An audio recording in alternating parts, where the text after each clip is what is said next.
Hello mga sisimars! Ngayong araw nga ay samahan nyo kaming mag-ride sa Monte Maria. Maaga nga kaming gumayak dahil 3 hours pa ang aming biyahe.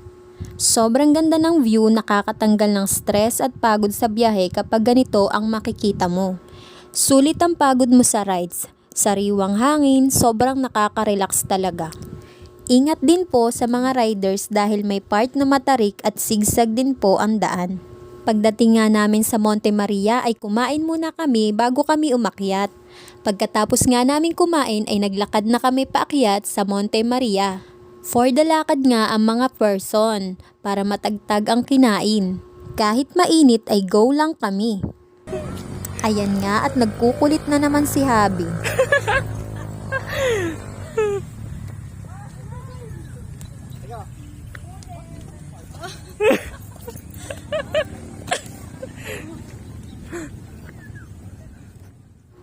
Pag narating mo na nga ang tuktok ay sobrang sarap sa feeling, para kaming nag-hiking.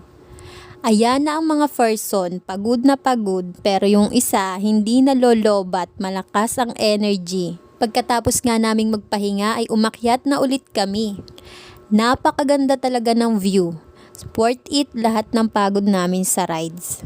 At syempre, hindi mawawala ang selfie-selfie, kaya naman sinulit na namin. After nga niyan ay naghanap kami ng resort para mag-swimming. At dito nga kami nakapag-check-in sa Luxury Store Mountain View Beach Resort sa Tabangao, Lobo Road sa Batangas. At nag-rent nga kami ng bangka, 150 per head para makapag-swimming sa cave. Pinagsuot nga kami ng life vest dahil ito ang protocol ng LGU sa kanila.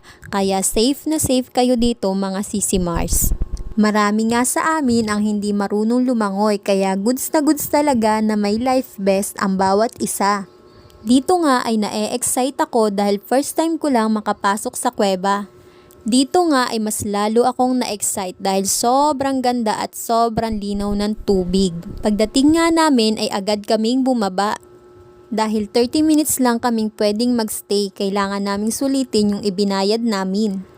Ayan na nga at for the go na ang mga person at nag-selfie-selfie ulit kami bago kami tuluyang pumasok sa cave. Ang sarap talagang gumala lalo pag kasama mo yung mga kaibigan mo, pamilya mo, marami kang memories na mababaon pagtanda mo. Tsaka hindi mo na ito magagawa pagtanda mo na kaya dapat may work-life balance. Akin na yung isa. Akin na yung isa si Chiria.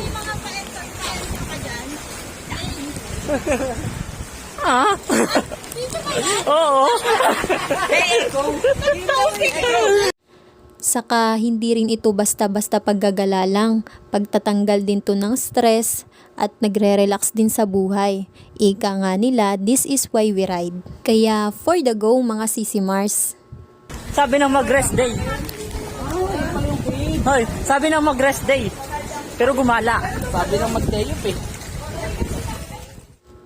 Dito nga ay tinry kong makidive kay Habi kaya lang nakapikit ako baka kasi makita ko si Dugong. Char! Kidding aside mga sisimars ay mahapdi sa mata kaya pumikit na lang ako. Pero yung lipstick ko ay pakak na pakak. Shopee link na yan, budol na naman. Sobrang ganda at linaw ng tubig kaswimming namin ng mga maliliit na isda.